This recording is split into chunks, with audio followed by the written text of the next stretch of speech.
Pessoal, bom dia. Graça e paz. Vamos continuar o nosso estudo do Apocalipse. Nós estamos no segundo capítulo, não é isso? Segundo capítulo. Ainda não postamos o primeiro capítulo, tá? Mas essa semana estará lá, postado. E hoje estaremos no segundo capítulo do livro do Apocalipse. Isso exige um pouquinho mais de atenção. À medida que vocês vão aprendendo, os capítulos, o entendimento vai abrindo. Parece que algumas informações não são relevantes no início, mas são fundamentais para entender o processo todo depois, tá bom? Então, assim, quem estuda a Bíblia precisa respeitar a Bíblia como um todo. É inadmissível que um cristão não conheça a Bíblia. Tem gente que conhece só o Evangelho. E Bíblia não é só Evangelho, não é verdade? Bíblia Você não tem como compreender as Escrituras sem entender o Antigo Testamento. O livro de Gênesis, por exemplo, é um livro que comunica com toda a Bíblia.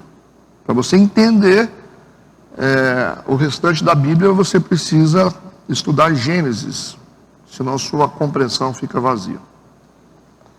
Então vamos lá. Nós fizemos a introdução semana passada, entramos no capítulo 1, por isso que estendeu um pouquinho, mas hoje não vai estender. Vamos para o capítulo 2, eu vou ler alguns versículos para fazer a introdução, mas antes eu quero orar. Vamos orar. Pai Santo, nós te louvamos, te bendizemos, obrigado por essa manhã na tua casa, que teu Espírito nos dirija no entendimento da tua palavra. Ilumina o nosso caminho, em nome de Jesus, amém e amém. Vamos ler alguns versículos para a gente poder fazer a introdução. Apocalipse, capítulo 2. Tem um título aqui na minha Bíblia, que é Carta às 7 Igrejas da Ásia. A gente começa a fazer a exposição das cartas enviadas às 7 igrejas da Ásia. Ok?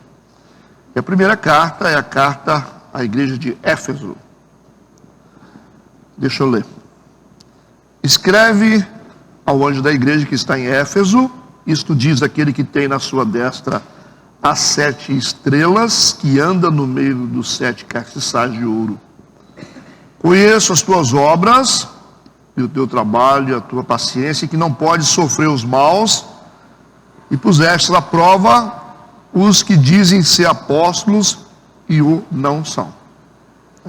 E tu os achaste mentirosos, sofreste, e tem paciência, e trabalhaste pelo meu nome, não te cansaste. Tenho, porém, contra ti que deixaste o teu primeiro amor. Lembra-te, pois, de onde caíste, arrepende-te e pratica as primeiras obras. Quando não há, brevemente a ti virei e tirarei do seu lugar o teu castiçal, se não te arrependeres. Então, a primeira carta as igrejas da Ásia a primeira carta vai para a igreja de Éfeso. Mas deixa eu dar um panorama para vocês. Eu falei semana passada que cada carta representa um período da história da igreja, ok? A igreja, ela nasce em Atos dos Apóstolos com a descida do Espírito Santo. Vocês lembram disso? Ali a igreja é fundada, né? No cenáculo, eles estão todos reunidos. Ali o Espírito Santo desceu e inaugurou a igreja. Ali começa o Atos dos Apóstolos, que na verdade é Atos do Espírito Santo, né? É o Espírito Santo que vai trabalhar através dos apóstolos. Então são Atos do Espírito Santo através dos apóstolos. Então, a igreja passa por diversas fases desde a sua inauguração, certo?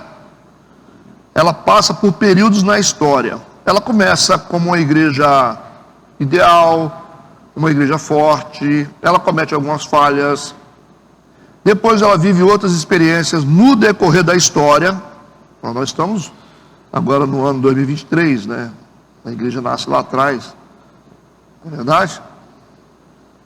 E a igreja já passou por várias coisas, as perseguições. Teve um período na história que a igreja foi muito perseguida, vocês sabem disso, muito martírio. Os apóstolos a maioria dos apóstolos foram mortos de forma cruel. A gente tem um aqui, o remanescente, que é o João, né, responsável pelo Apocalipse, mas a gente sabe qual foi a história dos apóstolos.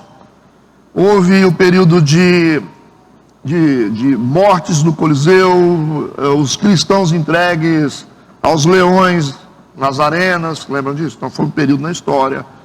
Então a igreja passou por um período de apostasia, vários períodos. Então o que significa 7 cartas a 7 igrejas? Significa 7 períodos. Quando você vê escrito carta à igreja de Éfeso, no sentido figurado, significa o quê?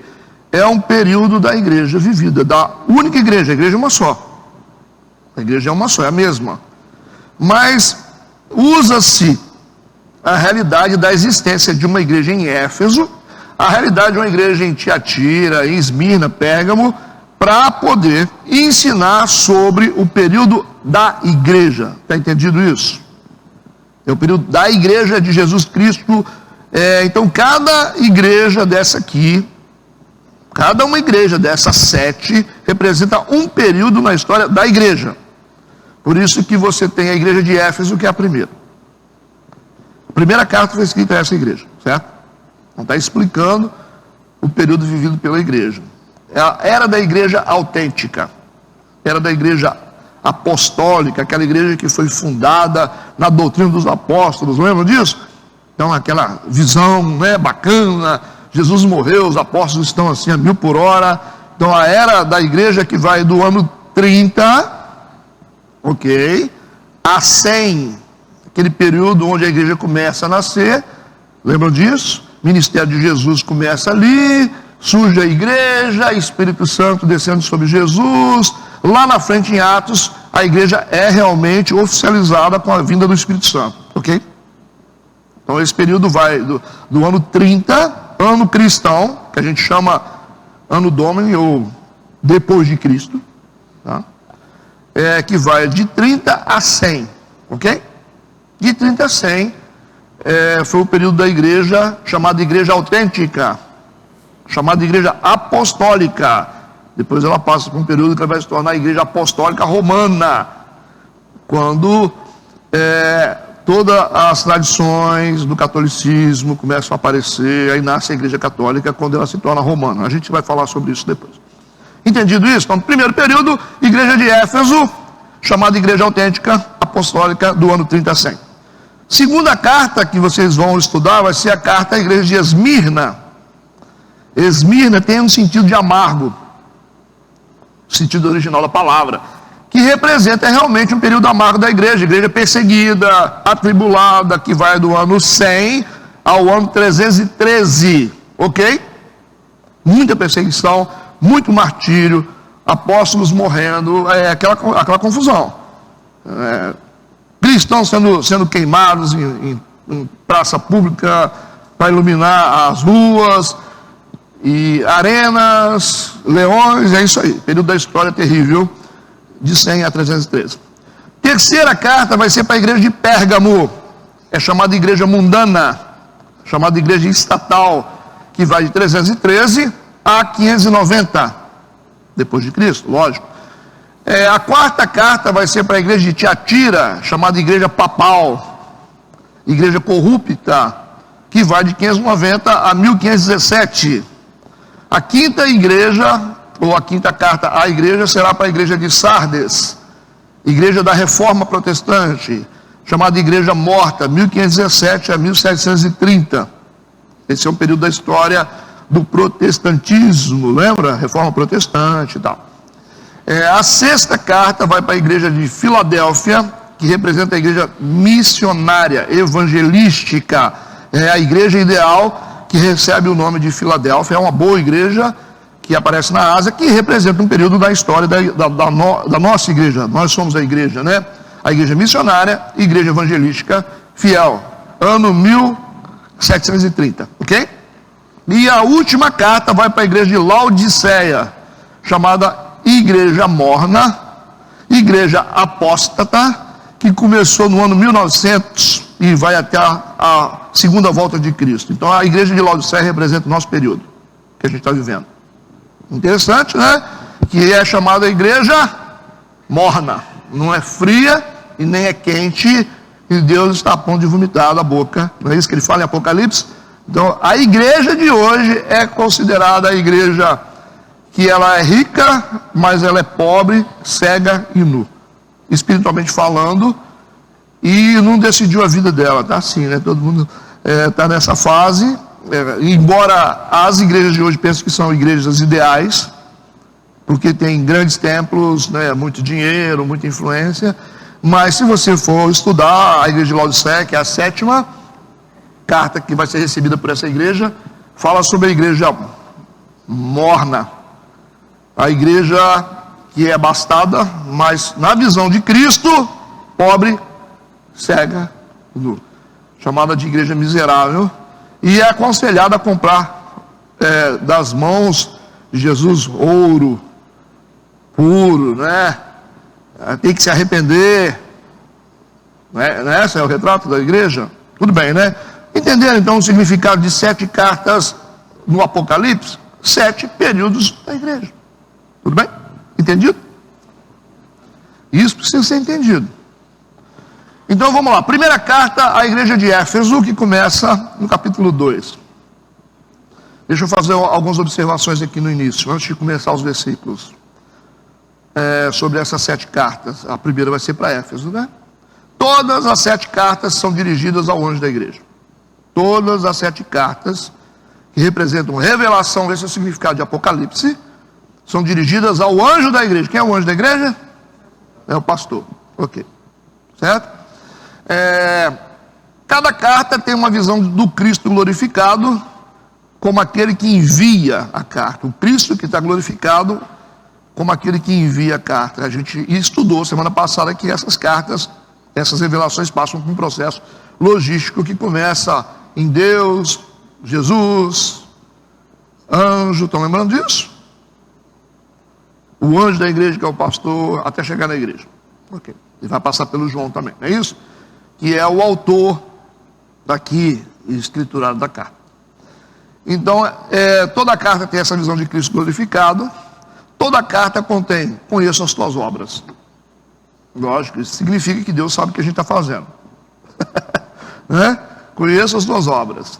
Em qualquer período da história, porque essas palavras vão aparecer em todas as cartas, e significa em todo o período da história, desde a fundação da igreja em Atos dos Apóstolos, Deus conhece as nossas obras. Ok? Toda a carta contém ao que vencer. Ao que vencer. Então nós temos que vencer. Deus está contando com os vencedores. E toda a carta contém o seguinte: quem tem ouvido, ouça o que o Espírito diz às igrejas. Significa que a igreja que nasceu em Atos dos Apóstolos, Deus conhece todas as obras dela.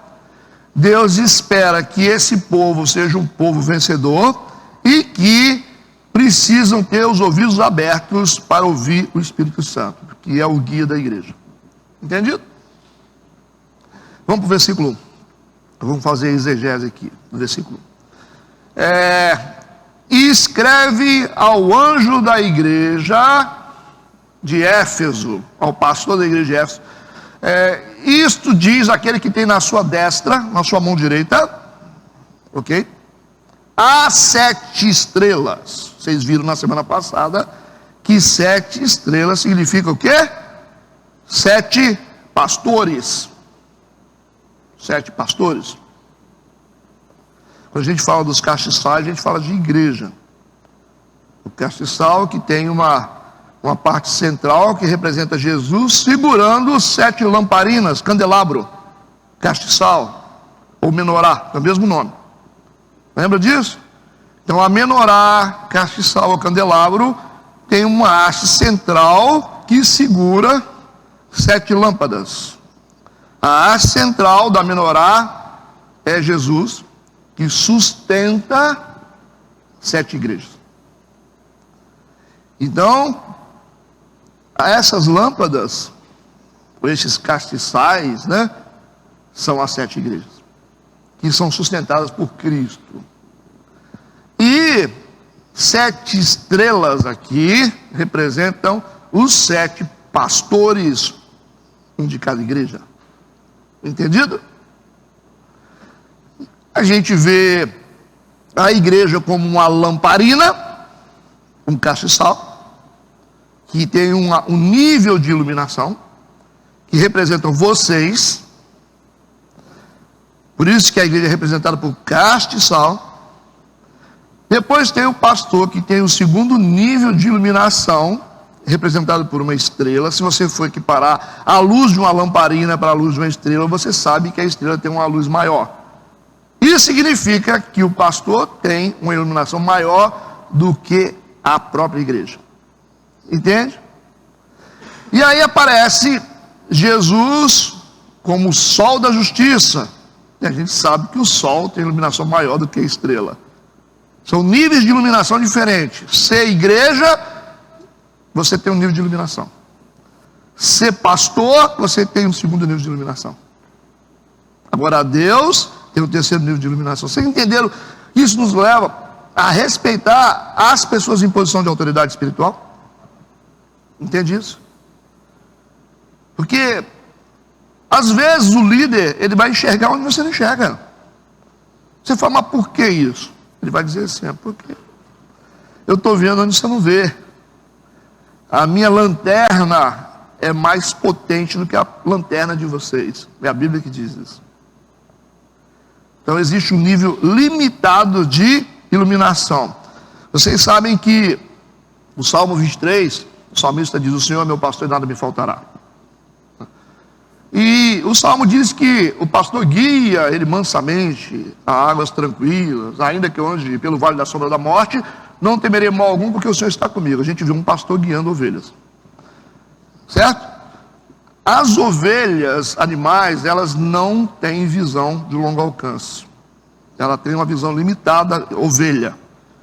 Ela enxerga numa distância aproximada de 20 metros. Mais do que isso ela não consegue enxergar.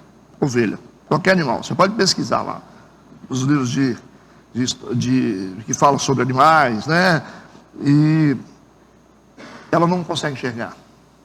Então ela só pode ser guiada por um pastor. Por isso que o pastor guia as ovelhas. Percebe? Porque o pastor ele enxerga, lógico que ele é um homem, ele está enxergando mais adiante. Por isso que Jesus nos ensina que nós somos ovelhas, porque precisamos ser guiados por um pastor, por causa da nossa limitação de visão. E é tão interessante que quando a ovelha, ela não percebe o pastor perto, os pastores de ovelhas do Oriente, a ovelha se apega tanto nos pastores, que quando o pastor morre, a técnica deles é colocar sempre um garoto do lado, para estar acompanhando o pastor. Porque ela se apega afetivamente, porque a ovelha é um bicho muito emocional, e é ansioso também. Ela se apega tanto ao pastor, que nesse processo, um garoto precisa estar do lado, ajudando a pastorear. Porque quando o pastor morre de ovelha, no Oriente, o impacto emocional na ovelha é tão grande, se não tiver um do lado para substituir, que seja o garoto que já está sentindo o cheiro das ovelhas, se ela não tiver uma referência, elas morrem. Há casos no Oriente que milhares de ovelhas morrem nos rebanhos por causa disso. Gente que quer criar ovelha precisa entender isso. Você não pode separar a ovelha do pastor de forma radical. Ela precisa ter outra referência do lado. Por isso que todo pastor de ovelha, ele tem um garoto que está sendo treinado do lado. Quando ele morre, subitamente o garoto assume. Entende o que eu estou falando? Como que é inteligente a Bíblia, né? E ela sente emocionalmente, a ovelha, ela é muito emotiva e ansiosa. Por isso que a ovelha, quando o pastor de ovelha não se dá bem com um criador de gado. Por isso que tiveram muito problema com o Egito. Quando Israel foi para o Egito, a família de José foi para o Egito, eles tiveram uma guerra. Porque eles ficaram numa região muito boa, só que os egípcios criavam vaca, boi, certo? Gado. Aí chega um monte de pastor de ovelhas, eles começaram a arranjar confusão. Por quê? Porque ovelha come o pasto inteiro. Ela arranca tudo pela raiz. Aí quando chega os criadores de gado, falam, cadê o pasto? Por causa da ansiedade delas. Então, onde as ovelhas passam, elas comem a terra raiz, acaba com o pasto todo. Por isso que os pastores do Egito não gostavam dos pastores de Israel. Entende o que eu estou falando? E aí, quando o salmista diz que ele me faz repousar em verdes pastos, isso significa que quando ela repousa, que ela venceu esse sentimento emocional que ela tem, de esse estresse, né? Quando a ovelha chega a descansar. Lembra que Jesus falou com aquela multidão e disse assim, se assentem na grama verde. Não tem essa passagem antes de fazer a multiplicação dos pães? E eles estavam ansiosos, estavam com fome no deserto. Ele os fez assentar na grama verde, na relva verde. É a ovelha que se assenta sem comer. É a ovelha que descansa nos verdes pastos sem destruir o pasto, porque ela venceu a ansiedade. Entendeu? Com Jesus. Então as ovelhas, elas são sentimentais. Ovelha, elas brigam batendo a cabeça. Certo? Elas batem a cabeça uma na outra, e quando elas caem, elas geralmente ficam com as perninhas para cima. E elas ficam sufocadas, que elas não conseguem virar. Aí tem que ter um pastor para virar. Senão elas morrem sufocadas. Então, ovelha que não tem pastor, morre. Por isso que tem um pastor para botar ela de pé de novo. Analogia perfeita de Jesus, né? Ovelha, por exemplo, ela tem, quando as moscas começam a rodar, que ela tem algum ferimento, elas ficam perturbadas, elas morrem, por causa da ansiedade, que elas não conseguem lidar com a mosca. Aí o pastor vem com azeite e coloca na cabeça da mosca, da cabeça da ovelha, para poder fechar aquela ferida, para as moscas não ficar rodando. Essas moscas representam o mundo espiritual do mal. Por isso que ela é ungida com um azeite, para que as moscas não fiquem perturbando.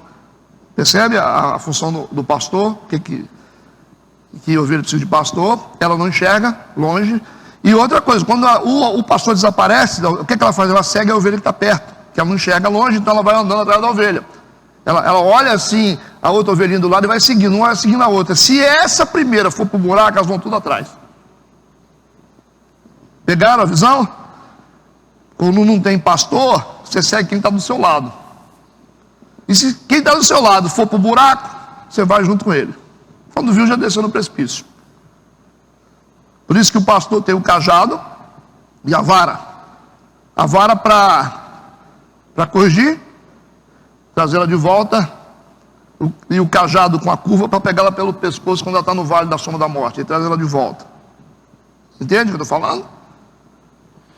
E o salmista diz: a tua vara e teu cajado me consolam. A vara é correção, o cajado é proteção. Entende o que eu estou falando? A vara bate de novo para a estrada, e o cajado, que tem uma curva, é para trazer, tirá-lo do precipício. Então, vara é correção, cajado é proteção. Por isso que o salmista diz: a tua vara e o teu cajado me consolam. Isso significa que quando o pastor corrige, ele está te protegendo. Entendeu ou não? Pegaram a visão? Espero. Então é assim, tem várias características. Eu estava lendo sobre ovelha uma época, né? Eu fiz uma mensagem: por que nós precisamos de um pastor? Eu fui pesquisar ovelha, tirei tudo de lá. Fiz uma pesquisa num site que não tinha nada a ver com religioso, só falando sobre criação de ovelhas. A ovelha é 100% aproveitável, até as unhas dela. 100% aproveitável, por isso que tem pastor que arranca o couro das ovelhas, que é as ovelhas bem gordinhas, que a carne é boa, as unhas são boas, o pelo da ovelha, o couro da ovelha, tudo é bom na ovelha, tudo aproveita. Por isso que tem pastor que gosta de engordar as ovelhas e arrancar o couro das ovelhas, que é um patrimônio, né, que tem, né? Então são várias coisas interessantes sobre a ovelha. Entenderam isso? Por isso que quando nós falamos de nível de iluminação, vocês entenderam o significado de estrela, que é a iluminação do pastor, é o símbolo do pastor, o castiçal é o símbolo da igreja, o sol da justiça é o símbolo de Jesus. Perceberam isso? Então escreve ao anjo da igreja que está em Éfeso: isto diz aquele que tem na sua destra, na sua mão direita, destra é mão direita, há 7 estrelas que andam no meio dos 7 castiçais. Então se alguém perguntar para você assim: Você é direito ou esquerdo? Você fala, eu sou esquerdo, sou destro. Não fala besteira não, que eles vão falar que você não sabe nada. O cara, quando é canhoto, ele fala assim, eu sou destro. Não, você é destro, você é direito. Ok? Porque aí fala isso, aí você já cai no descrédito logo em cima do púlpito. Você não conhece nem as coisas certas. Então, Jesus tem na sua destra, na sua mão direita, as 7 estrelas, que são 7 pastores, que andam no meio dos 7 castiçais. Significa que Jesus tem os pastores das igrejas em suas mãos, ou na sua mão direita, que é o símbolo da autoridade, e anda no meio dos 7 castiçal, ele anda no meio da igreja. Entendido isso? Então assim, ele está no meio da gente. Ele fica andando assim no meio da gente. É isso que está dizendo. O pastor está na mão dele, ele sabe que... Não adianta o pastor achar que não está, né? Que ele vai fazer o que ele quiser e vai ficar tudo certo.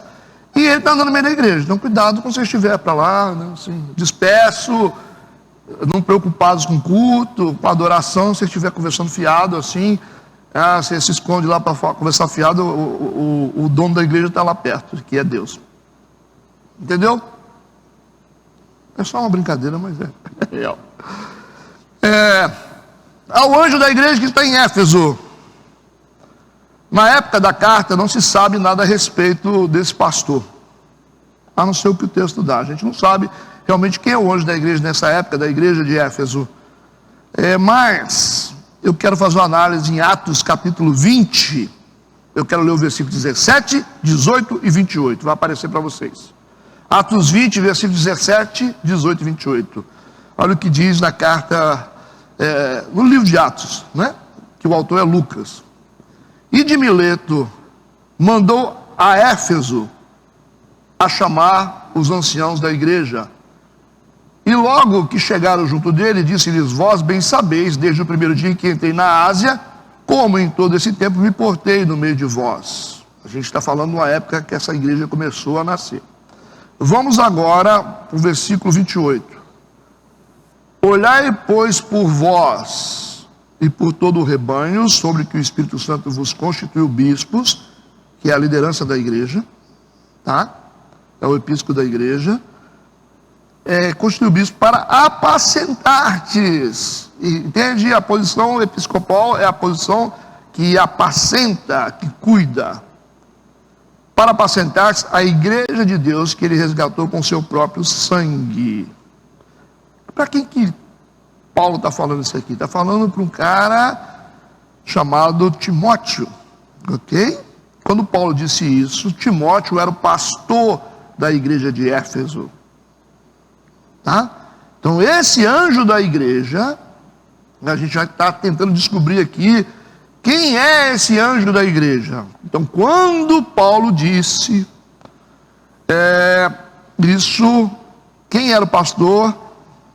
Era o Timóteo, certo? Aí a gente vai para 1 Timóteo capítulo 1, versículo 3, a gente vai continuar pesquisando aqui para saber quem é esse pastor, quem é esse anjo. Que diz assim, vamos lá, 1 Timóteo capítulo 1, versículo 3. Como te roguei, quando parti para Macedônia, que ficasses em Éfeso para advertires alguns que não ensinem outra doutrina. Provavelmente Tíquico, já viu esse nome? Se você quiser colocar o nome de filho, é bonito. Tíquico tenha sido seu substituto. Quem substituiu Timóteo foi Tíquico. Então é bem provável que o pastor dessa igreja de Éfeso seja Tíquico. Por que você tem certeza disso, pastor? Nós estamos pesquisando, né? Vamos para Atos, versículo 20, versículo 4. Você tem que saltar na Bíblia para você entender. Atos 20, versículo 4. Vamos ver. E acompanhou-o até a Ásia, Sópater de Bereia, e dos de Tessalônica, Aristarco e segundo, e Gaio de Derbe, e Timóteo, e dos da Ásia, Tíquico e Trófimo. Aí a gente já vê aqui que esses homens estão lá em Éfeso, ok? Segundo Atos, versículo 20, capítulo 20, versículo 4. Vocês entenderam? Ele está na lista aqui, o Tíquico. Vamos continuar. Efésios, capítulo 6, versículo 21. Ora, para que vós também possais saber dos meus negócios e o que eu faço. Tíquico, irmão amado e fiel ministro do Senhor, vos informará de tudo. Então está dizendo que é esse cara que está mandando lá. Ele substituiu Timóteo e ele que está no comando lá, entendeu? Vamos para 2 Timóteo, capítulo 4, versículo 12. 2 Timóteo 4, versículo 12. Também enviei Tíquico a Éfeso. Com base nesses versículos, o anjo da igreja de Éfeso, nessa época, é esse cara que substituiu Timóteo, chamado Tíquico. Entendido? Então o anjo a que Jesus se refere é bem provável, as escrituras indicam que seja o Tíquico. Já pensou você tem um filho e falar: oi, Tíquico, vem cá, Tíquico, Tiquinho? Vai botar apelido, né? Como o nome é difícil. Se quiser ter apelido, é só botar nome difícil. Tudo bem, entendeu? É uma pesquisa que aponta para o anjo da igreja chamado Tíquico. A igreja de Éfeso recebeu somente 2 cartas. Uma de Paulo, que vocês conhecem, carta de Paulo a Éfeso, né? A igreja de Éfeso, que é a epístola. E essa carta de Paulo a Éfeso foi escrita em 64. E essa que está em foco aqui, que a gente está lendo, né? Essa passagem bíblica em Apocalipse, que foi escrita no ano 96. Tudo bem? São 2 cartas que foram escritas a essa igreja de Éfeso. Compreendido até agora? Vamos construindo. Vocês não podem ter a mentalidade de querer a casa pronta sem passar primeiro pela fundação. Tá certo? Vocês querem estudar a Bíblia, vocês têm que respeitar os processos. Ah, mas eu queria a casa já pintada. Calma, a casa vai sair. Mas primeiro você tem que se acostumar com esse desconforto. A gente está cavando buraco aqui. Vamos botar as fundações. É assim? Tem crente que quer a casa rapidinha, daqui a pouco a casa cai, né? É por isso, não é a casa construída de qualquer jeito. É crente que vem o vento, é tempestade, daqui a pouco desvia. Por que desviou? Porque não é cristão. Por que está vivendo isso agora? Porque não é cristão. Então você tem que ter base, fundamentos. Nós estamos sendo fundamentados aqui. Então, sei que vocês estão aí com um projetinho de vocês na mão, né, querendo já ver tudo pintadinho, as luzes colocando, mas vamos começar primeiro pelo processo legal. Entendido? Já estamos falando para um grupo de gente que tem coragem espiritual, né? Porque todo mundo que... Vocês vêm hoje à noite na igreja, vocês vão ver que tem mais gente do que aqui. Entendeu o que eu estou falando? Mas o que faz a diferença na vida da gente é isso aqui, é conhecer as escrituras. É isso que faz a diferença. As pessoas falam: mas como é que funciona a sua vida? escolabíblicadominical.com.br. Certo? É assim que a gente aguenta o tranco, até Jesus voltar, né? Versículo 2, a carta diz, Jesus está dizendo: conheça as tuas obras, hein? Conheça as tuas obras, o teu trabalho, a tua paciência, e que não pode sofrer os maus, e puseste à prova os que dizem ser apóstolos e não são, e tu os achaste mentirosos. Entendido? Então essa é a igreja que tem obra, tem trabalho, tem paciência, e pôs à prova uma turma de pessoas ali dentro que se diziam ser uma coisa e não eram. Os que se dizem ser apóstolos, vamos lá. O foco aqui, nesse grupo que estão dentro dessa igreja de Éfeso, e Éfeso é uma cidade muito rica, então tem um grupo de homens e mulheres que se acham conhecedores e estão dentro da igreja. O foco aqui é nos gnósticos. Já ouviram essa palavra? Gnósticos. Então vamos falar. Gnósticos daquela época. Tem uma diferença entre gnóstico e agnóstico. Então vamos falar isso. O gnosticismo, tem gente que, o ateu gosta de fazer essas perguntas, né? Tem uma turma que não gosta de igreja também, que gosta assim: e gnosticismo, sabe o que é? Eles gostam de falar assim, só para testar a gente, né? Então, o gnóstico, né, é uma doutrina filosófica mística, veio da filosofia mística, fundada por um cara chamado Epicuro, outro nome bacana, interessante, em Atenas, nos primeiros séculos. Atenas, primeiro século, doutrina filosófica, fundada por Epicuro. Então, olha a influência da Grécia sobre o mundo. A Grécia era uma loucura, em tudo que você imaginar, tanto na filosofia, arquitetura, ciência. Então, quando Roma conquistou a Grécia, o Império Romano, Roma ficou encantada com a Grécia e absorveu todos os seus ídolos também. Toda a sua arquitetura, todos os seus ídolos, toda a sua cultura grega. Lembra que o imperador grego de maior destaque era Alexandre o Grande. Era um cara hedonista. Ele adorava o prazer, idolatria a nível religioso. Ele fazia cultos de erotismo com prostitutas, sacerdotais, e ele era homossexual, Alexandre o Grande.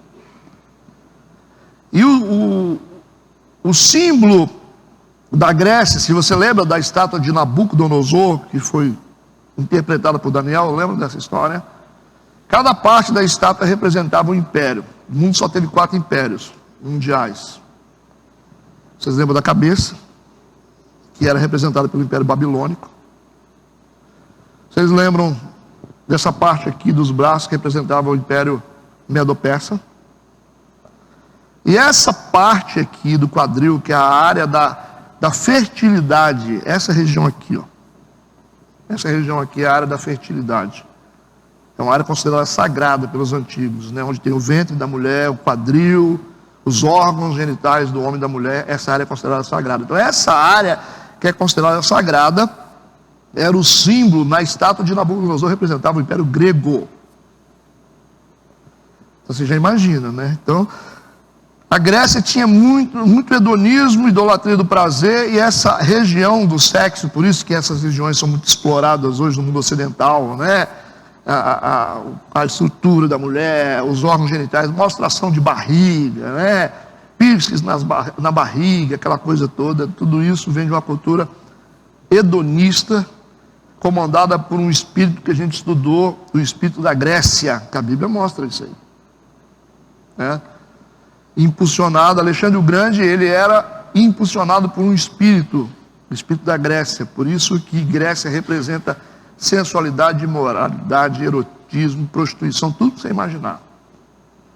Então Roma, o maior império do mundo, representado pelas pernas de ferro, lembra da estátua de Nabucodonosor, pernas de ferro, fundada por Rômulo e Remo, as duas pernas. Quando conquistou Grécia, ficou seduzida pela Grécia. E essa adoração de ídolos, essa coisa toda assim, né? Ficaram encantados, porque os gregos são bons, né? Em filosofia, que é uma coisa que tem que ser estudada com muito cuidado, né? A maneira de interpretar as coisas, interpretar a vida, isso é muito complicado. Tem que saber usar isso de maneira certa. Isso é bom para análise, fazer leitura da vida, isso é bom. Mas é perigoso quando vira cultura, porque na Grécia os filósofos ficavam nas praças, contando história. Aí o Paulo chegava assim, como é que é o negócio? Aí tinha que desfazer as armengas que eles armavam nas praças públicas. Então era muito comum o povo se reunir em praça para ouvir filósofo. Você imagina, né? Platão, essa turma toda aí. E Paulo vem assim com a contracultura, ensinando sobre o Evangelho. Uma coisa extremamente, uma luta, uma guerra, que a gente chama de guerra cultural. A maior guerra que foi travada foi a guerra cultural, e é a guerra que está sendo travada hoje. O espírito da Grécia dominou o Império Romano, e Roma, com todos os seus ídolos, que também aprendeu isso com a Grécia, e sua cultura, e a sua arquitetura, trouxe isso para dentro da igreja quando Constantino se converteu com o Evangelho. Uma conversão estratégica para entrar, é uma forma de Satanás entrar dentro da igreja apostólica. Foi a conversão de Constantino, que era o imperador de Roma. Você imagina. Aí você imagina a gente ter o presidente da República se converteu na igreja metodista. Imagina, vamos falar das igrejas de hoje, né, que gostam de fazer proselitismo. Vamos falar isso. O que acontece com a igreja assim, né? Quando o presidente se converte, primeira coisa é botar uma cadeira de honra para ele, né? Aí é o presidente, né, gente? Presidente. Aí o presidente fala assim, gente, eu acho que... Aí o pastor fala, mas é o presidente, né? Foi isso que aconteceu. Constantino, quando se converteu, estrategicamente, porque ele percebeu que o cristianismo crescia e não tinha como destruir o cristianismo, era uma estratégia satânica. Se a gente não pode vencer, a gente se une a eles. Constantino se converte, entra para dentro do protestantismo, do cristianismo, né? O protestantismo aparece depois, na Reforma. E começa a dizer o seguinte, né? Você imagina, Constantino, né? Imperador romano, né? Baseado em cultura grega. Gente, Paulo era bom, né? Pessoal, claro. Então vamos fazer uma estátua dele.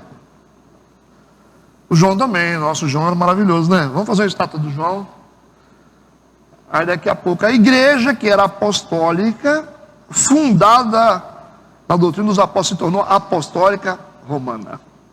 Primeiro casamento da igreja com o Estado. Aí quando o pastor de vocês fala que igreja não pode casar com o Estado, tem gente que acha que eu sou estranho. Tem uns que falam assim, não pastor, você tem que fazer, você tem que se envolver com política. O primeiro casamento da igreja com o Estado, nasceu um filho com problema. Tá certo? É o que a gente está enfrentando até hoje. Essa guerra de idolatria. Porque um dia a igreja abriu a porta para o Estado ditou as regras e disse, é assim que vai ser, e a igreja deixou de ser apostólica para ser apostólica romana, e aquela igreja simples, que fazia Santa Ceia com um cálice simples, se tornou uma igreja rica. Todas as cores do império entraram para dentro da igreja, o vermelho, o escarlate, o roxo, que é cores imperiais, o ouro, aquela taça que Jesus usava, né? O cálice, né? Aquele que as pessoas viam aquela simplicidade e agora virou uma taça de ouro.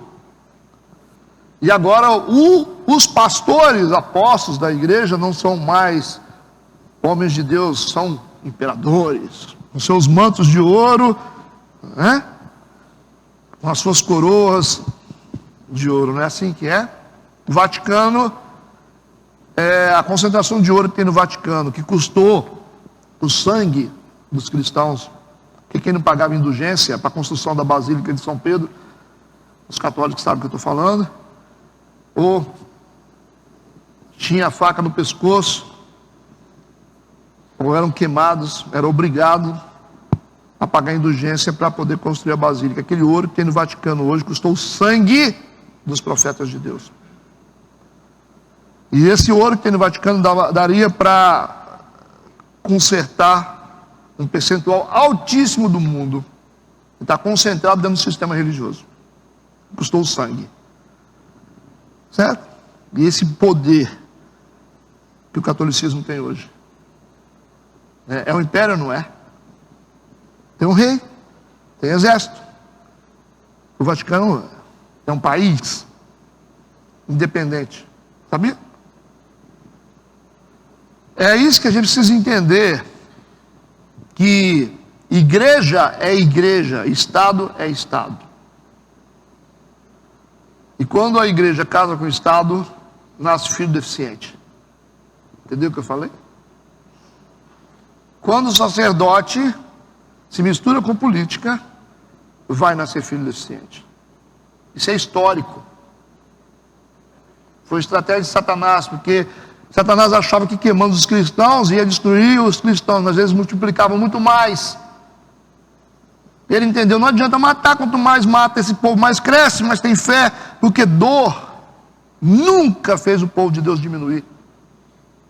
Perseguição, martírio, só aumentou a fé do povo cristão. Você sabe disso? Aí o Satanás entendeu.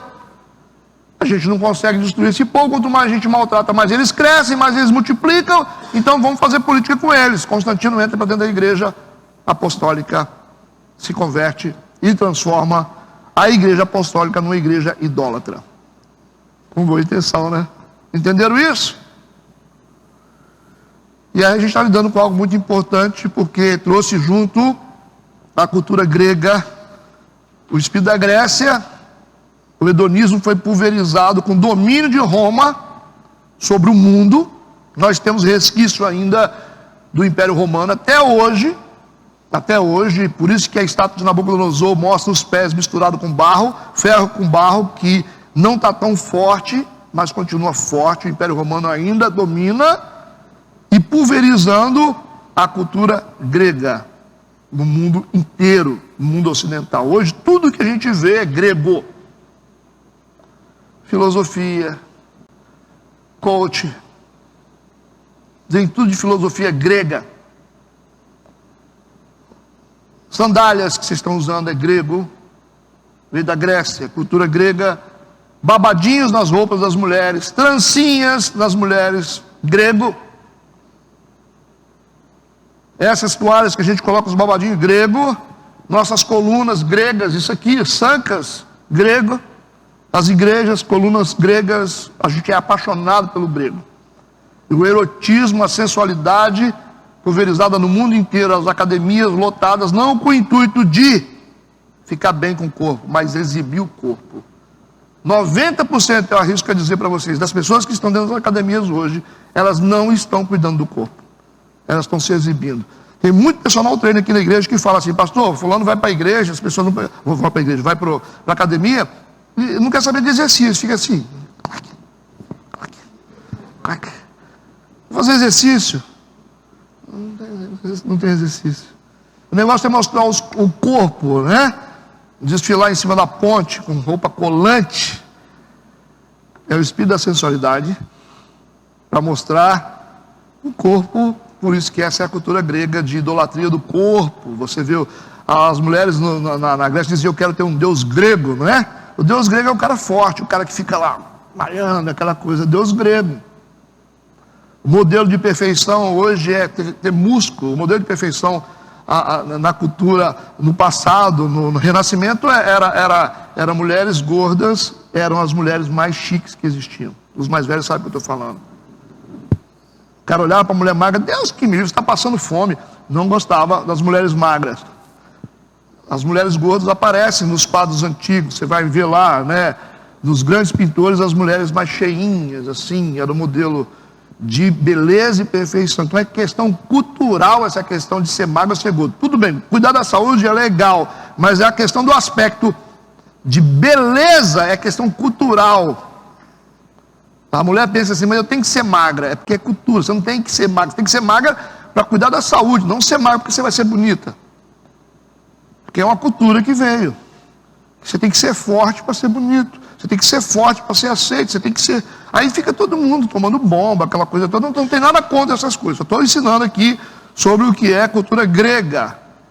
Massificação de academias e idolatria do corpo. É o que mais tem. Crianças sensuais, idosas sensualizadas, e o pau vai quebrando. É assim que a coisa... Nós vivemos no mundo hedonista. A cultura grega tomou conta. Entenderam o que eu falei? Nós estamos sendo influenciados o tempo todo. Esses discursos assim, sem fundamentação bíblica, é coisa de filósofo. Os caras estavam na praça falando assim: eu acho que não sei o que o sol... Sem fundamentação bíblica. Os caras fazem hoje. Eles juntam um grupo de gente, começa a falar e começa a contar a história, e fica aquele monte de gente ouvindo, e o cara está falando de quê? Não tem fundamento bíblico, não tem nada. Foi essa cultura que Paulo teve que enfrentar. Vocês imaginam quem era Paulo, né? Poliglota, fariseu de raiz. A maior estratégia que eu considero de batalha contra a cultura foi Paulo. Quem era? O Pedro era pescador, né? Mas Deus escolheu Paulo para uma agenda específica, inteligência. Até o rei Agripa balançou as pernas perto dele. Paulo Uma mente brilhante, né? Tudo bem, podemos seguir? Vocês estão conversando demais hoje, meu gosto. Então, os que se dizem apóstolos aqui são os gnósticos daquela época, doutrina filosófica fundada por Epicuro, em Atenas, no primeiro século. Gnose vem do grego conhecimento. Conhecimento. Que conhecimento, né? É um conhecimento de base esotérica. Esotérica, ok? Que gosta de combinar misticismo com sincretismo religioso. Mistura as religiões todas no meio. Sincretismo é isso, você mistura evangélico, macumba, assim. Brasileiro é mais ou menos assim, né? Brasileiro é macumbeiro, evangélico e católico ao mesmo tempo. Claro que é. Ou não? O cara respeita, ele tem origem católica, gosta de ir no culto no domingo, da igreja evangélica, e vai lá no terreiro para fazer macumba para querer as coisas. Na sexta-feira, você acha que não? É o que mais acontece com os brasileiros, não generalizando, lógico, né? A gente trouxe essa raiz, sabe de onde? Quando lá no descobrimento aconteceu, quando entrou os portugueses no Brasil, eles trouxeram toda a idolatria e a ambição para dentro do país. Não conseguiram evangelizar, não conseguiram dominar os índios, que os índios começaram a reagir, né? Aí trouxeram os evangelistas, né? Os padres. E os padres vieram para amansar os índios. Foi a estratégia deles. Porque através da cultura, principalmente a religião, eles conseguiam dominar os índios, porque os índios, assim, eles têm medo do mundo místico, certo? Quando você fala assim, até um ser transcendental que domina, o índio fica meio assim, né? Então a estratégia dos portugueses para amansar os índios, para convencê-los a trabalhar, mas índio gosta de pescar, né? Aí tiveram que trazer os africanos, e os africanos vieram com toda a sua cultura de misticismo e magia negra, e caíram para dentro do Brasil. E os portugueses engravidaram as africanas e as índias, e nasceu aquele monte de menino. E eles voltaram para Portugal, porque as mulheres não vinham, e ficou aquele monte de mulher grávida, africana e índia, sem pai. Então o Brasil tem uma raiz de orfandade perigosíssima, filhos que não têm pai. Por isso que o sistema brasileiro é matriarcal. Por isso que dizem que a padroeira do Brasil é Maria, porque o sistema é patriarcal, é outro problema do Brasil. Então o brasileiro tem um problema espiritual gravíssimo, é o senso de escravidão, certo? Por isso que o que eles falam com a gente fala, sim senhor. Por isso na igreja, os pastores manipuladores, eles dizem uma coisa que não tem nada a ver na Bíblia, você fala, amém. Não é assim que a gente fala? Porque é fácil, eles criam leis e a gente aceita. A política cria lei e aceita. Ele fala, não, o que eu vou fazer, não vai fazer nada. Não vai fazer nada. Que nossa raiz é muito mais profunda de escravidão, de exploração. Nós somos uma mistura de africano, índio e português. Um povo que tem ambição, mas ao mesmo tempo é escravo e místico. Por isso que o Brasil, ele é católico, religioso, é místico, veio da África, e índios.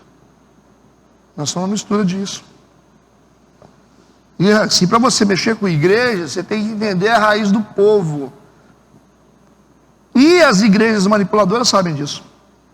Sabem que o povo é carente, o povo veio da escravidão, do abuso, e é religioso. Aí você fala assim, você vai comprar esse negócio aqui, vai botar na sua casa que Deus vai trazer um monte de anjo. Aí o cara compra. Não é verdade? Ou não compra? O que vocês acham? Compra. Você vai comprar um vidrinho com óleo aqui, R$1.000. O que é R$1.000, né? Para Deus abrir uma bênção para você. Aí você vai e compra. Então os pastores que exploram as igrejas, eles sabem exatamente com o que eles estão lidando, com um povo que tem uma raiz de escravidão, uma raiz de abuso, de exploração, e é místico. Você fala, é isso que te digo, cara. Ele nem vai analisar de onde está vindo. Eis que te digo, hein? Aí todo mundo fica assim. Viu? Percebe como que... Então, para você lidar com a igreja hoje, se você não respeitar a Deus, você vai fazer o que você quer. Aí a galera cai para dentro, né? Vamos explorar essa turma aí, porque eles são fáceis. Entenderam o que eu falei? Como que a nossa luta é muito maior? Por isso que os nossos filhos precisam ir para as universidades.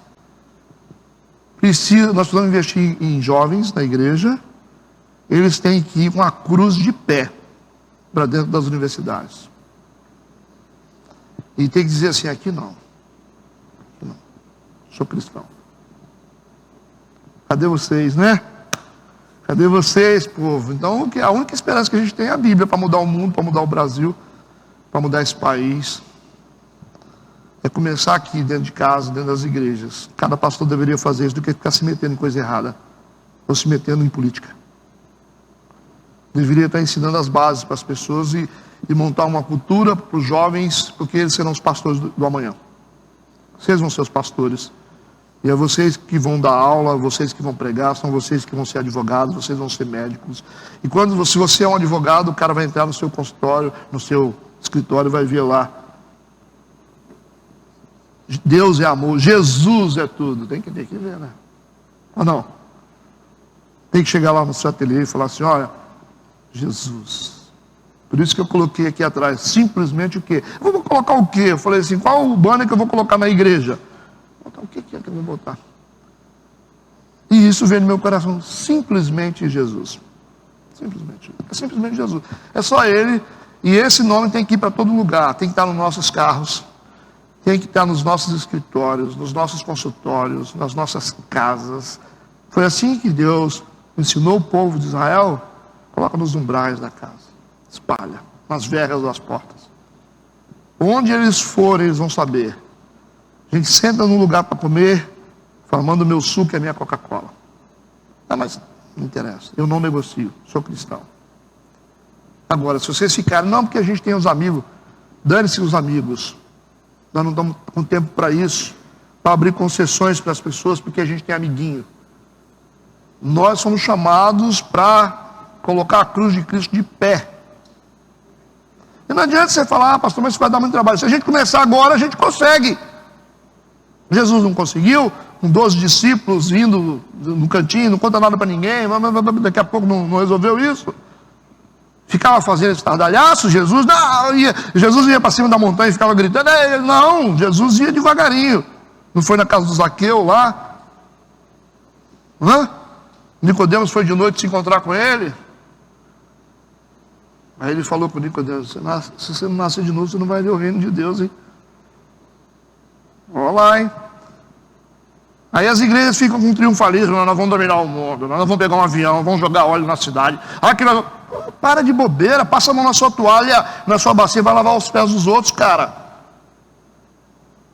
Jesus disse para o Pedro, se eu não fizer isso, você não tem parte comigo. Jesus deu para nós o quê? Um cetro de ouro? Foi isso que ele deu? Ele deu uma toalha, não deu uma bacia?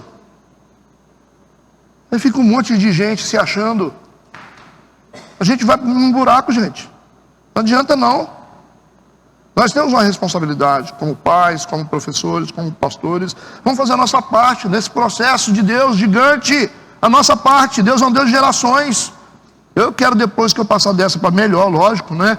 Deixar o meu legado aqui. Estou gravando para isso. Depois que eu for, vai ter gente assistindo. Fiz a minha parte. Quando eu chegar no céu, Jesus vai falar assim, bate 10. É isso aí. Valeu. Entra para dentro. Agora tem uns que vão dizer assim, mas eu expulsei demônios em teu nome. Mas ele falou, não conheço nenhum de vocês, racha fora. Falei do meu jeito, mas está na Bíblia. Apartai-vos para o fogo eterno. A gente não entende, gente. Nós ganhamos a oportunidade de fazer algo grande, participar de uma coisa grande que Deus está fazendo. Usa a inteligência de vocês, o dom de vocês, a capacidade de vocês. Nós somos seres limitados. A gente vai morrer normalmente, como todo mundo. Então o que significa? Fazer o que tem que ser feito nessa terra. Não ficar ganhando dinheiro aqui, não sei o quê, dormir. Faz alguma coisa que tem relevância, deixa legado, ensina, mostra, faça as coisas acontecerem. A única coisa que tem sentido é isso. Uma vida medíocre que um monte de gente tem. Gente, eu vejo gente milionária aí que tem uma vida medíocre. Só pensa, vou trocar de carro. Tem quanta coisa para fazer. Fica pensando em bobeira. Como eu disse para vocês, a menor moeda do reino de Deus é dinheiro.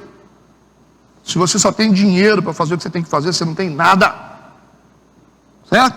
Você é o maior miserável que existe. Eu tenho dinheiro, grandes coisas você tem dinheiro. Você não tem inteligência, você não tem honra, você não tem espiritualidade. Existem coisas maiores no reino de Deus do que dinheiro. Misericórdia. Está entendendo o que eu estou falando? Gnosticismo, doutrina filosófica fundada por Epicuro e Atenas nos primeiros séculos. Gnós vem do grego conhecimento. Você não precisa ficar com pressa também não, tá? Se não der para me terminar hoje, eu termino semana que vem. Conhecimento com base esotérica que gosta de combinar misticismo, sincretismo religioso e especulação filosófica. Lógico. Especulação filosófica. Um monte de gente aí pagando de filósofo, misturando o evangelho com filosofia e vendendo livro, fazendo palestra e todo mundo pagando 1.500, 2.000, 3.000 reais. É no que ele fala de Jesus. Ou você está dentro ou você não está, cara. Vocês compram os livros. Vem me mostrar ainda. Você viu, pastor, aqui, esse cara falando de Jesus? Tem compromisso com Jesus? Tem compromisso com dinheiro. Quero ver dar de graça. Ninguém dá de graça. De graça dar e de graça receber. Ninguém dá nada de graça, né? Gente que cobra para pregar, gente que cobra para adorar a Deus. Meu Deus. Está tudo perdido. Os gnósticos acreditam que qualquer coisa que é feita no corpo, até mesmo o pior dos pecados, não tem valor algum, não tem problema pecar. Eles acreditam nisso. Que pecado é só questões espirituais. Quando você peca no espírito, agora no corpo você pode fazer o que você quiser. Então os gnósticos acreditam nisso. Tipo assim, não tem nada a ver não, você fez aí errado, você adulterou, está tranquilo. Isso aí só se você cometeu um pecado espiritual. Então essa é a visão deles. Entenderam o que eu falei? Agora, os agnósticos são aqueles que não estão nem aí. Eles não acreditam em Deus e também não deixam de acreditar. Eles não têm prova que Deus existe, também não têm prova que Deus não existe. Eles ficam em cima do muro, são os agnósticos. É a crença de que a existência de Deus ela é impossível de ser conhecida ou provada. Eles alegam que não pode ser provada, né? Então a palavra agnóstico significa essencialmente sem conhecimento. É uma forma mais intelectualmente honesta de ateísmo. É o cara que diz assim, eu não acredito nem desacredito. Então é o ateu honesto. Entendeu? O ateu ataca Deus. O agnóstico não, ele fala não. Eu não acredito que ele existe, também não acredito que não existe. Eu fico aqui em cima do muro. Entenderam isso? Entre gnosticismo, que é base esotérica, sincretismo religioso, com crença que pecados que a gente provoca no corpo, ou comete no corpo, não tem problema. Então, a igreja de Éfeso foi louvada porque não suportava esses gnósticos. Legal, né? Confrontou esses caras, com essas mulheres, que se intitulavam apóstolos. A igreja de Éfeso, ela pôs eles à prova e os reprovou. Ela enfrentou eles e com certeza com conhecimento, né? É assim que se consegue vencer. Falsa doutrina é tendo conhecimento. Você não tem conhecimento, você aceita tudo. Versículo 3 diz: e sofrestes e tem paciência e trabalhaste pelo meu nome e não te cansaste. A igreja de Éfeso foi conhecida pelas suas obras perseverantes no trabalho de Cristo. Era uma igreja perseverante no lidar, que está no versículo 2. Ela sabia lidar com essas falsas doutrinas. No versículo 3, era uma igreja que sabia sofrer. Por isso que o versículo 3 está dizendo, e sofreste. Já imaginou? Uma igreja que sabia lidar, a primeira igreja, gente, é o início, os primeiros séculos. É uma igreja que sabia lidar com as falsas doutrinas, e é uma igreja que sabia sofrer. Por isso que o versículo 3, e sofreste. Certo? Versículo 4. Tenho, porém, contra ti que deixaste teu primeiro amor. Esse foi o problema deles. Eles eram intelectuais, eles conheciam as escrituras, eram conhecedores, sabiam lidar com as falsas doutrinas, sabiam sofrer perseguição, suportar, mas não sabiam amar. Primeiro erro da igreja. Ou o erro da igreja primitiva, a primeira igreja. A primeira caridade ou o primeiro amor. Essa expressão, deixastes o primeiro amor, não significa declínio da fé, mas esfriamento do amor. Entende? Vocês esfriaram no amor de vocês, vocês estão frios. Esse foi o problema da igreja. Jesus disse em Mateus 24, versículo 2: e por se aumentar a iniquidade, o amor de muitos se esfriará. Não falou isso? Jesus falou. E foi o que aconteceu. Aumentou a iniquidade, o amor de muitos se esfriou. Mateus 24, 12. Então essa primeira caridade, esse deixar o primeiro amor, significa o esfriamento do amor, o esfriamento espiritual. Entendido? Fiquem ligados. Então, 30 anos antes dessa carta ser escrita, a igreja de Éfeso, ela tinha um amor ardente uns para com os outros. Paulo chegou até a convidar essa igreja para experimentar qual é a profundidade, vocês lembram a largura, né? Está na carta de Paulo aos Efésios.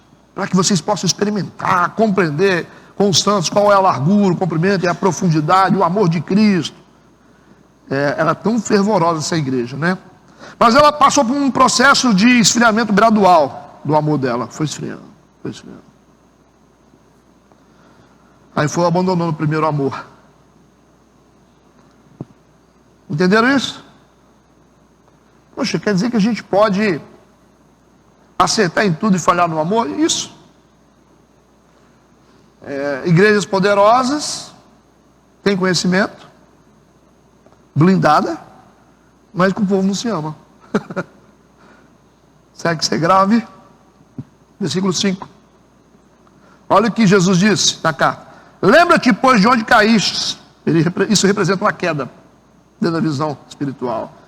Arrepende-te e pratica as primeiras obras. Quando não, se você não se arrepender, brevemente a te virei e tirarei do seu lugar o teu castiçal. Castiçal. O que significa castiçal? Significa igreja, ser igreja. É o que Jesus está dizendo: eu vou fazer você deixar de ser igreja. E o castiçal representa também iluminação. Ele está dizendo: se você não se arrepender e voltar ao seu primeiro amor, às suas primeiras obras, eu a te virei e tirarei de você o teu lugar, o teu castiçal. Eu vou tirar você da posição de igreja e vou tirar a sua iluminação. Isso é grave, né? Então a perda do amor na igreja pode significar a perda da iluminação espiritual. Se a gente não tiver iluminação, vamos todo mundo para casa e acabou. Quem é que quer andar no escuro aí? Ninguém, né? Então os elementos que mantinham essa igreja na condição de perda do primeiro amor era uma queda que ocorreu, por isso que ele disse que lembra-te de onde caíste, uma obsessão de permanência nessa condição, por isso que ele está dizendo: arrepende-te, você tem que se arrepender disso, e o abandono da fé prática. As primeiras obras que eles faziam é a fé prática. A gente tem que amar para colocar isso em prática. Então a solução proposta por Jesus foi identificação e reconhecimento da queda. A gente caiu no amor, né? Aconteceu alguma coisa, por isso que a gente parou de amar. Arrependimento em relação ao pecado que levou à queda. Então a gente tem aqui identificação e reconhecimento da queda. Segundo, arrependimento em relação ao pecado que levou à queda. E retorno à prática da fé. Se a gente ama, a gente faz. Vamos fazer. Vamos estar juntos. Vamos conversar uns com os outros. Vamos cumprimentar os irmãos. Vamos dar atenção. Isso é voltar às primeiras práticas. Porque senão nós vamos perder a iluminação. E com a perda da iluminação, a igreja de Éfeso perdeu a sua autoridade como igreja. Essa profecia se cumpriu, literalmente. Porque além da igreja ter sucumbido, a cidade também acabou. A gente tem aí os destroços da cidade. É isso aí que é Éfeso. Quem quiser visitar, está aí. Esse é o resto de Éfeso que sobrou por causa dessa profecia. A igreja caiu, a cidade caiu junto. A queda da cidade representa a queda da igreja. Entenderam isso? A queda da igreja representa a queda da cidade. Se nós não estarmos bem, se nós não estivermos bem como igreja, a cidade não estará bem. Então o que acontece na nossa cidade é culpa nossa. É mesmo, pastor? Exatamente. O que acontece no nosso país é culpa nossa. Não é verdade? Vocês estão achando que é culpa de quem? A gente que decidiu. Aí eu não, mas a maioria decidiu. Ah, pastor, mas não, aí não, culpa nossa. A omissão da igreja. Ah, não. Vamos orar, gente. Vamos nos posicionar. Vamos ser exemplo, vamos falar. Vamos pregar, vamos para as redes sociais, vamos falar de Jesus, vamos falar do que é certo. A gente se omitiu. O mal tomou conta. Quando é que o mal sai? Quando a igreja se levantar. Mas não é se levantar politicamente. É se levantar sacerdotalmente. Essa é a posição da igreja. E fez Israel o que era mal aos olhos do Senhor, o Senhor os entregou nas mãos dos amalequitas. É assim? A gente vai para a mão de quem a gente... Quando a gente está mal com Deus, a gente vai para a mão de quem não presta. Ah, mas aí eles se arrependeram. Se arrependeram e clamaram ao Senhor. O Senhor os deu um juiz. Aí aparece Sansão, Samuel. Não é assim? Quando a gente vai a Deus, Deus nos dá uma boa liderança. Quando a gente comete pecado, Deus nos entrega na mão de qualquer um. A raiz é funda. A igreja acabou. A cidade acabou também. Por quê? Deixou o primeiro amor. Entendido isso? Versículo 6, ele diz: tens, porém, isto que odeias as obras dos nicolaítas, os pais, eu também odeio. Então, assim, eu vou elogiar vocês, vocês odeiam as obras dos nicolaítas. Os nicolaítas eram um grupo que tinha dentro da igreja. E, assim, tem duas linhas de interpretação para os nicolaítas. Os seguidores de Nicolau. Nicolau foi o 7º diácono eleito na Bíblia. Aparece em Atos 6, versículo 5. Olha lá, ó. Atos 6, versículo 5. Tem a lista, né? E este parecer contentou toda a multidão. Estou escolhendo, né, os diáconos. Elegeram Estevão, um homem cheio de fé e de Espírito Santo. Filipe, 2. Próculo, 3. Nicanor, 4. Timão, 5. Parmenas, 6.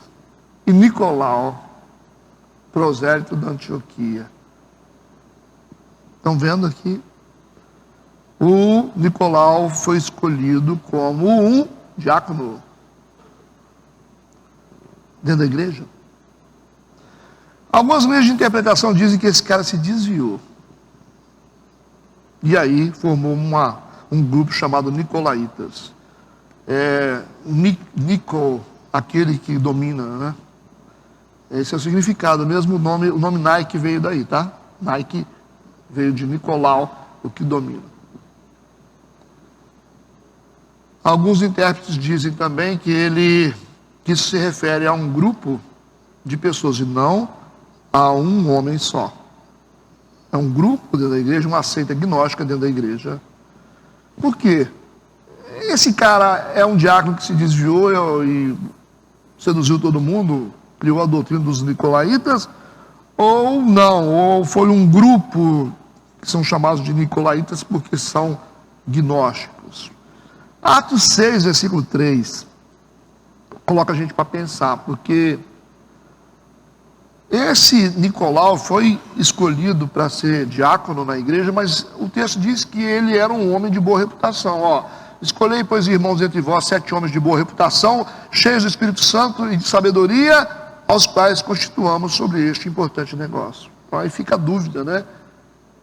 Porque aqui diz que ele era um homem cheio do Espírito Santo. Mas, homem cheio do Espírito Santo também desvia, né? Homem cheio do Espírito Santo também desvia. Entenderam isso? Nicolau significa conquistar ou subjugar. Versículo 7.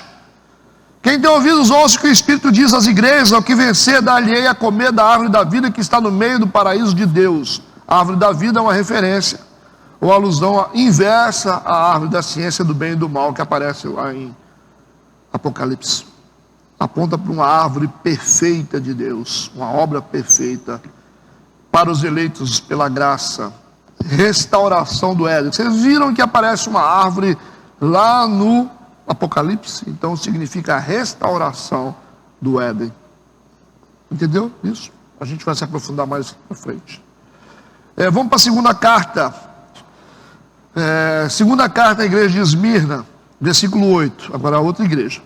E ao anjo da igreja que está em Esmirna, escreve: isso diz o primeiro e o último que foi morto e reviveu. Está falando de Jesus, né? Ao anjo da igreja. Essa é uma referência à pessoa de Policarpo. Esse era o Policarpo, era o líder da igreja na época. Nasceu em 69 depois de Cristo e morreu em 156. O nome Policarpo significa muito forte ou frutífero. Policarpo. Aí, ó. Esse era o anjo da igreja de Esmirna na época. Foi discípulo pessoal do apóstolo João e o principal pastor da igreja de Esmirna durante o exílio de João em Pátimos. Essa narrativa foi dada por Eusébio, que é o pai da história eclesiástica.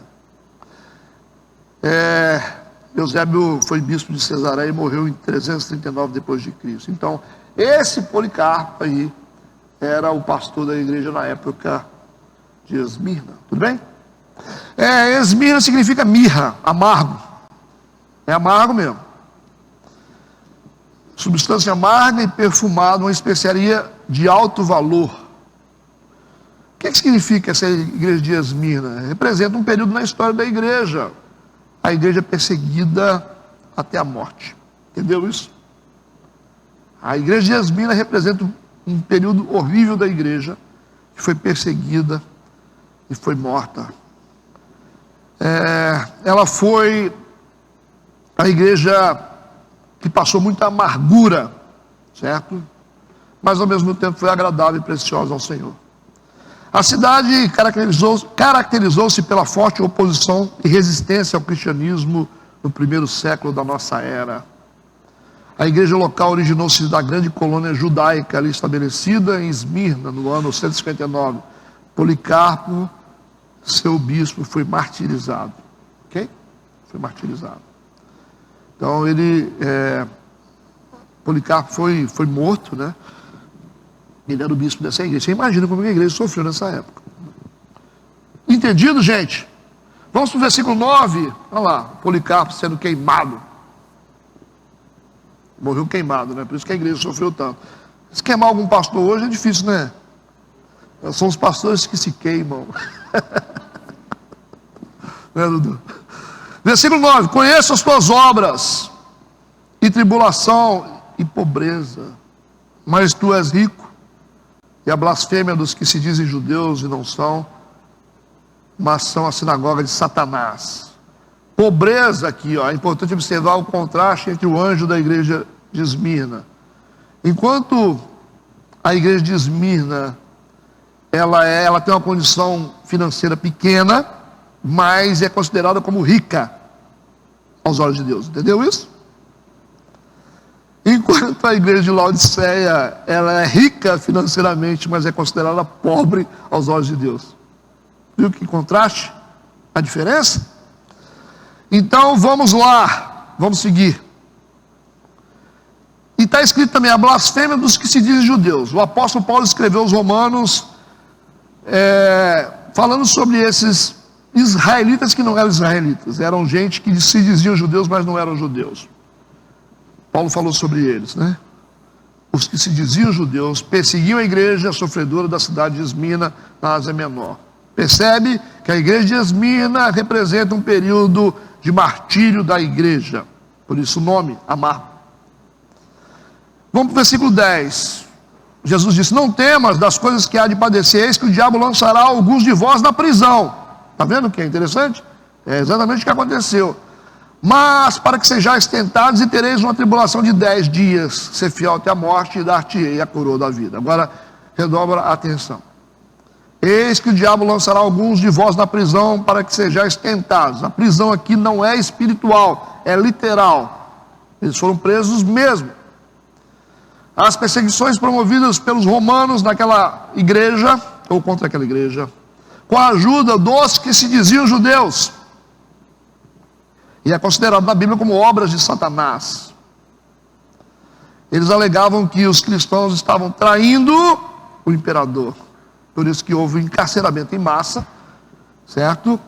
E o imperador ordenou o martírio de muitos cristãos da igreja de Esmirna. Em uma só catacumba, né, de Roma, eles encontraram 164 mil cristãos, os ossos deles lá. Só na catacumba. É um livro bom de se ler, As Catacumbas de Roma, que mostra os cristãos, eles eram escondidos, eram sepultados nas catacumbas, né? E inclusive até nas cavernas os cristãos se reuniam, e as catacumbas deles, eles eram identificados através de anagrama. O anagrama é como esse símbolo da nossa igreja, que tem uma cruz, tem um fogo e tem um peixe, não tem? Vocês já viram o símbolo da igreja? Uma cruz, um fogo e um peixe, de cabeça assim para baixo. Cruz, cristianismo; fogo, avivamento do Espírito Santo; peixe, discípulo. E dentro do peixe está escrito Ekshoi, Jesus, em grego. Isso é um anagrama, que é um símbolo que tem um monte de informação ao mesmo tempo. Você pode criar uma simbologia que está dizendo um monte de coisa para você. Isso significa um anagrama.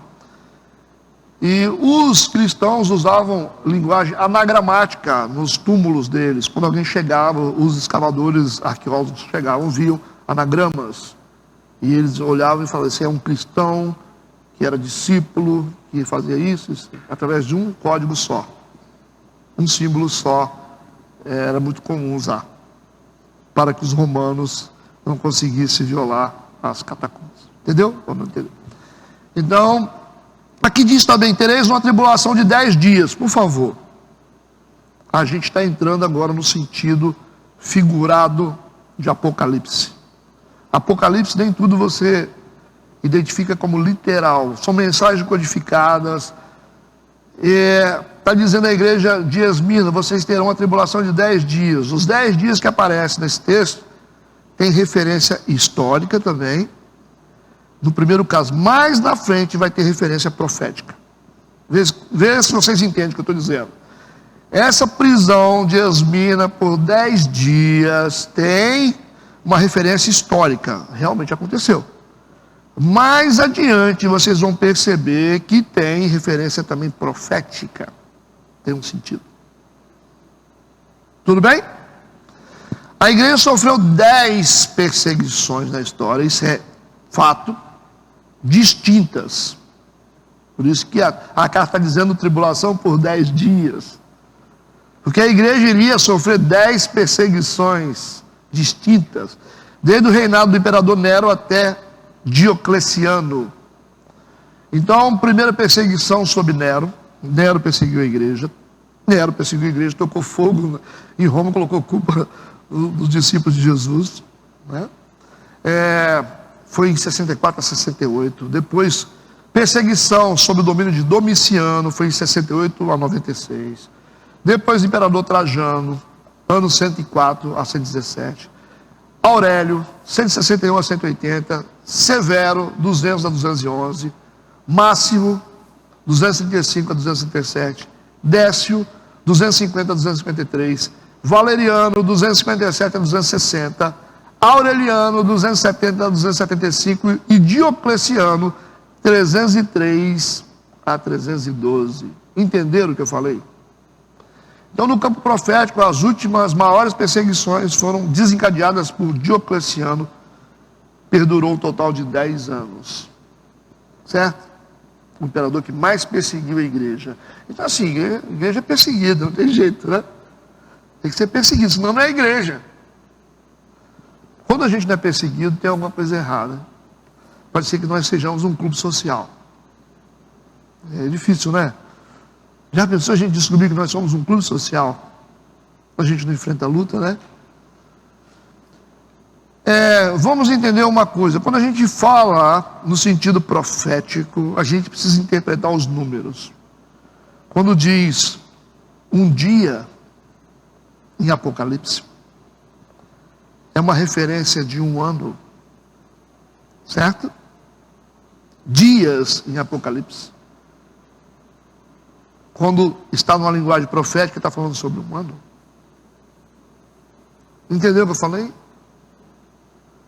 Por isso que eu disse para vocês aqui, que Diocleciano perseguiu a igreja, não foi 10 dias, como está escrito, mais 10 anos. Tudo bem? Vamos entender, pastor, como é que você fala esse troço para a gente assim, um dia, um ano? Deixa eu dar 2 versículos para vocês entenderem como é que funciona isso. Vamos ler Números 14, versículo 34, por favor. Números 14, 34, presta atenção. Segundo o número dos dias em que espiastes essa terra, 40 dias, cada dia representando um ano. O Antigo Testamento está ensinando.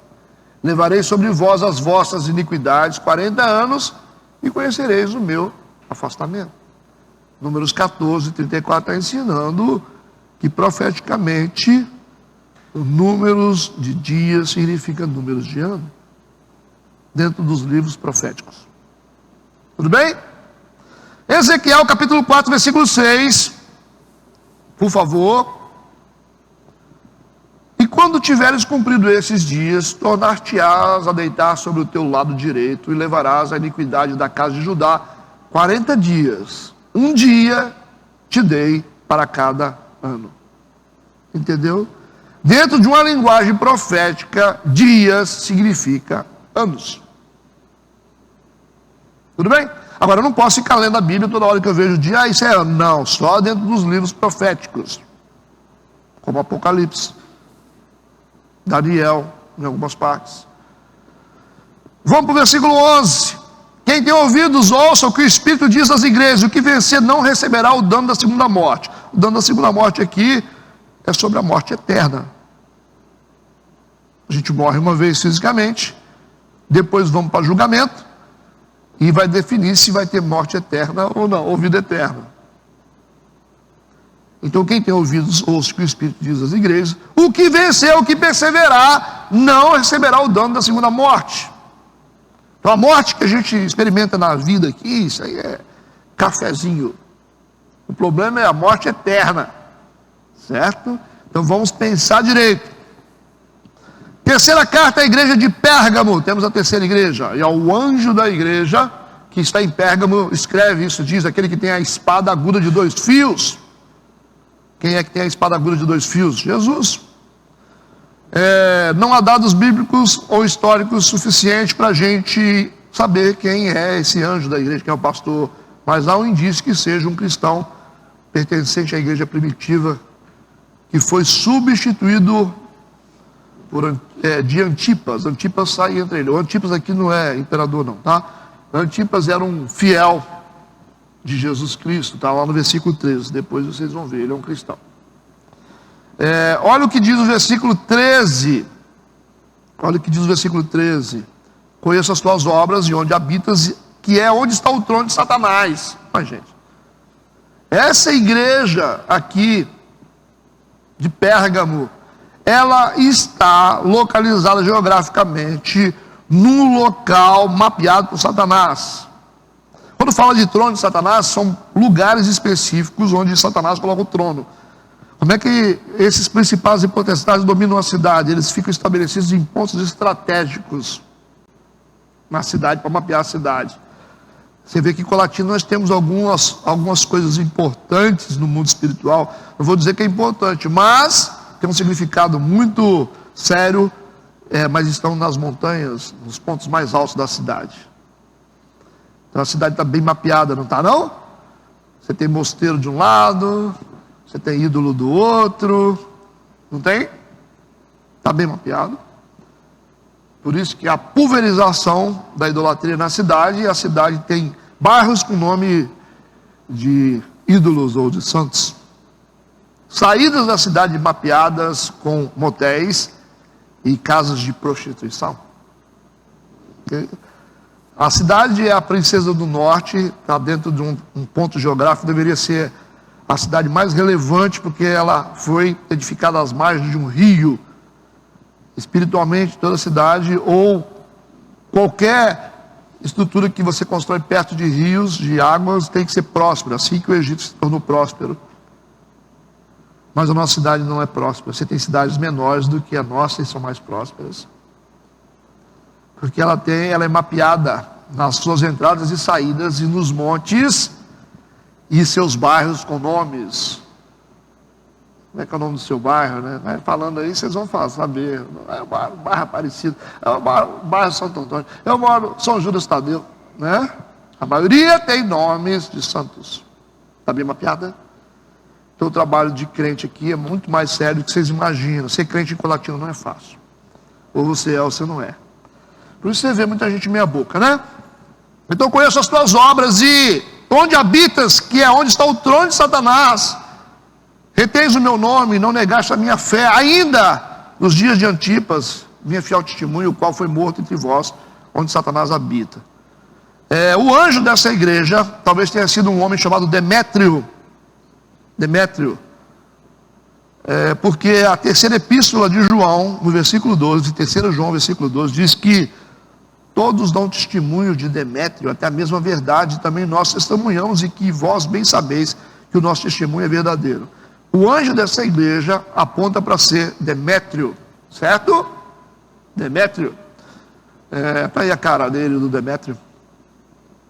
Jovem Demétrio, que era o anjo da igreja de Pérgamo. O Antipas que eu falei com vocês foi bispo da igreja de Pérgamo. Antipas, lembra do Antipas? Pablo Antipas. Pérgamo significa alto ou elevado. Também é traduzida pela palavra casada, porque na época de Constantino houve um casamento da igreja com o Estado. Falei já. Esse nome também deriva do nome pergaminho, por causa da criação de uma biblioteca na cidade com mais de 200 mil pergaminhos, criada pelo monarca Eumênides II, em 197.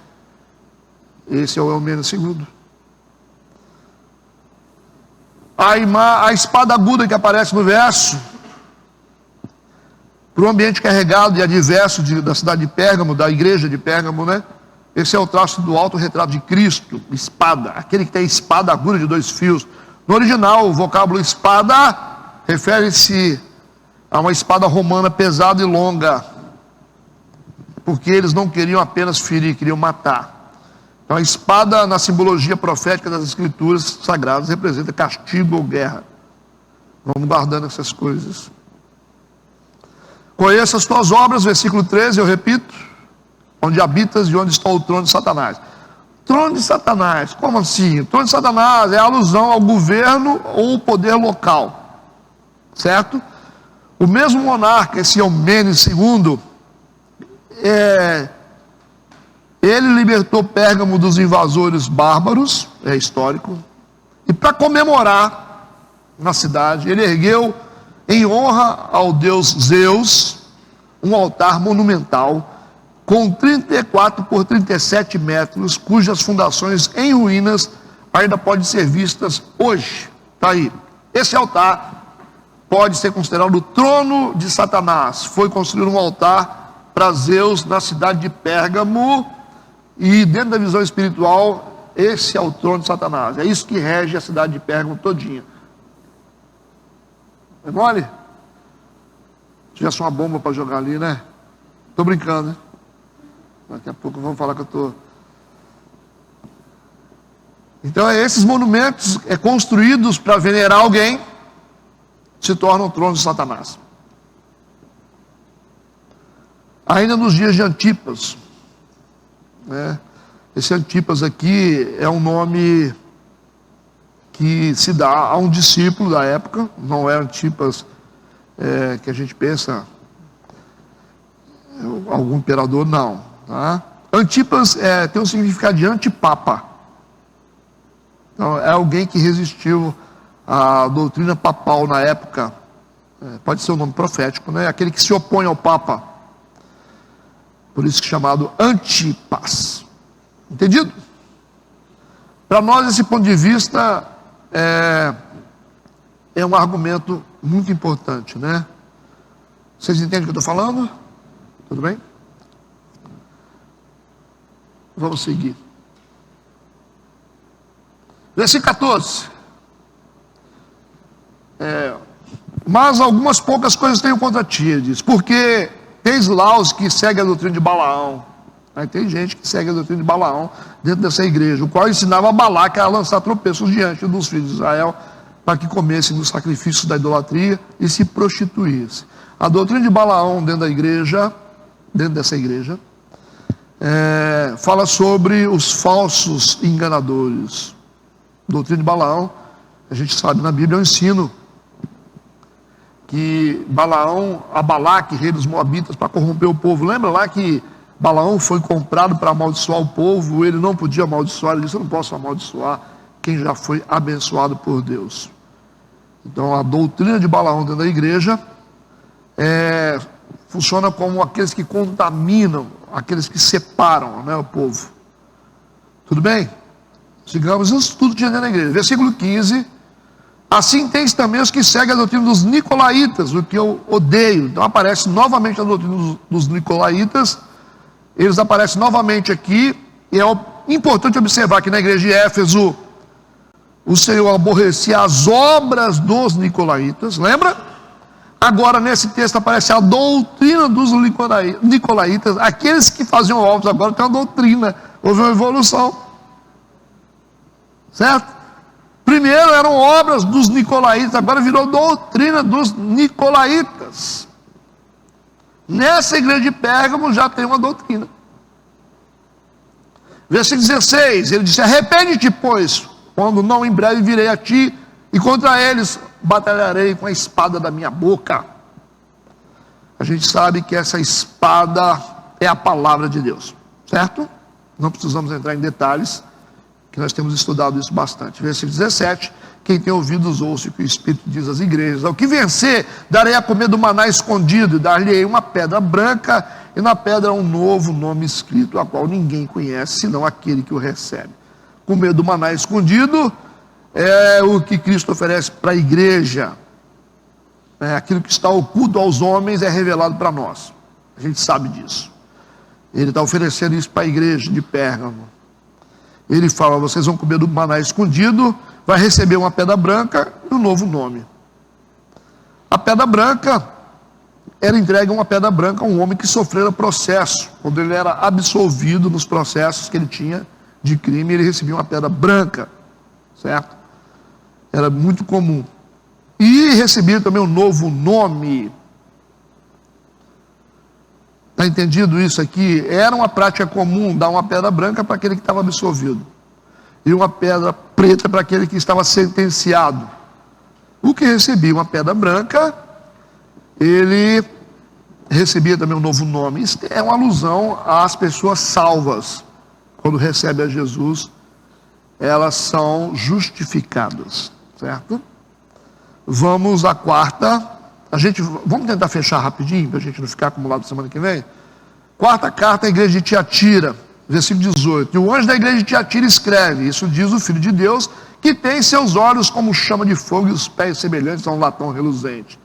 O anjo da igreja, aparentemente aqui, o pastor da igreja, o que aparece para nós é a Lídia, vendedora de púrpura, convertida por Paulo. Aparece em Atos 16, versículo 14, ela se converteu e toda a sua família. Provavelmente sugere-se que o anjo da igreja é filho dela, certo?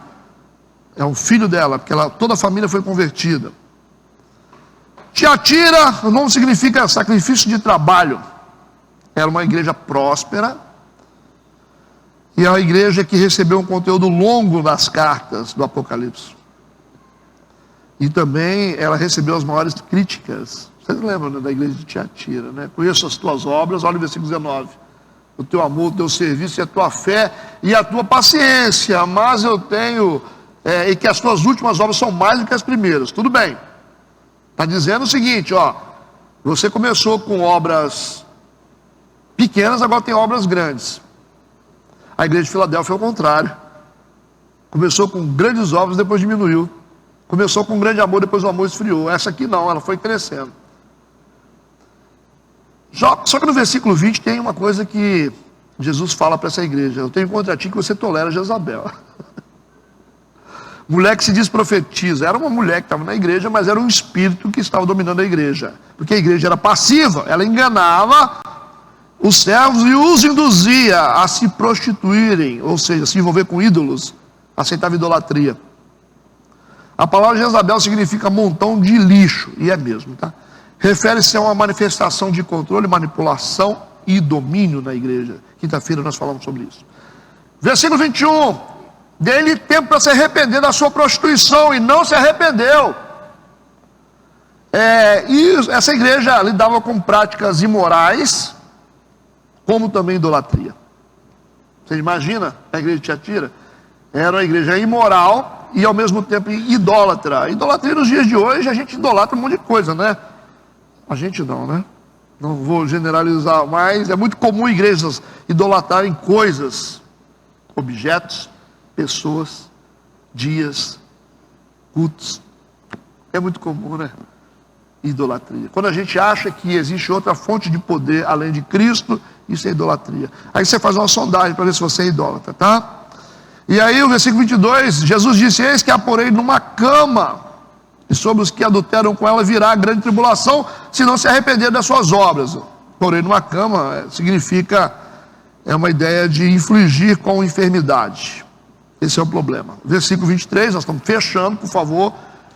Ferirei de morte seus filhos, e todas as igrejas saberão que eu sou aquele que sonda os rins e corações, e darei a cada um de vós segundo as vossas obras.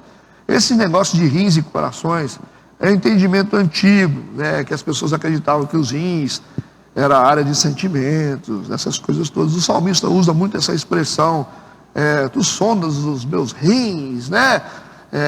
Como no contexto teológico, o coração é a mente, e os rins, áreas de sentimentos. Por isso que o salmista, os antigos sempre falam sobre isso.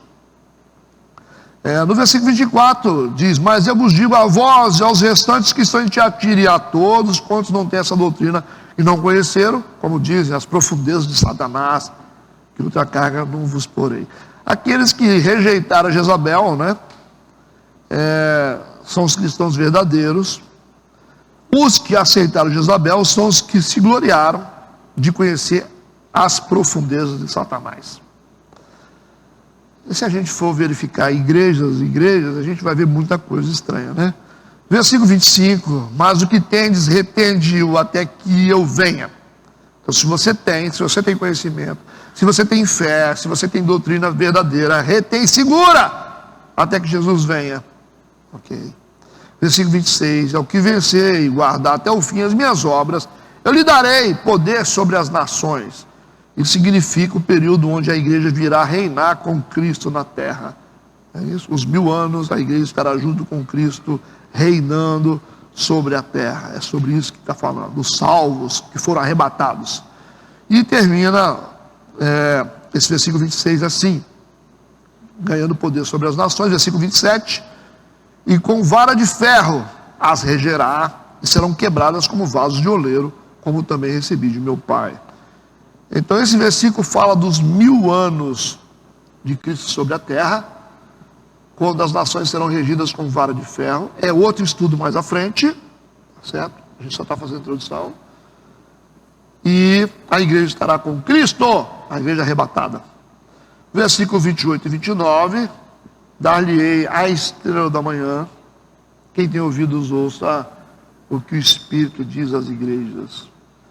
Então, a estrela da manhã é o sol da justiça que nasce, né? Malaquias 4:2. É a luz resplandecente da manhã, Apocalipse 22:16. Espero que vocês tenham compreendido esses primeiros passos dessas cartas. As cartas são um planejamento para iniciar o Apocalipse. Vocês perceberam que está exigindo um pouco mais de vocês? Vocês pediram, então toma. Não pediram? Eu estou meio preocupado com vocês, né? Estou preocupado de vocês não aguentar o tranco.